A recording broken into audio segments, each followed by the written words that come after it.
Video pala to noong nag-join kami dito sa Green Attitude. Pagdating ko sa Manila, nagpasyal muna ako sa Bay. At kinabukasan ay flight na namin papuntang Hong Kong. At galing Hong Kong ay nag-connecting flight na naman kami papuntang London.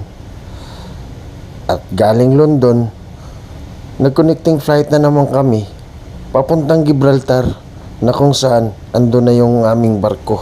Kaya tamang-tama, sinundo na kami ng agent papunta sa pier. 4 na oras ang hinintay namin, kaya kailangan namin kumain ng buy bawang. Kaya ito, hinatid na kami sa aming barko.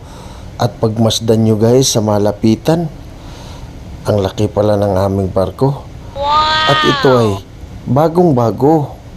O anong sa inyo? At ito nga pala yung nanatnan ko sa aking kabina. Sandamakmak na basura. Hay nako naman, yung pinalitan ko, ang sarap hambalusin ng tubo. Hindi.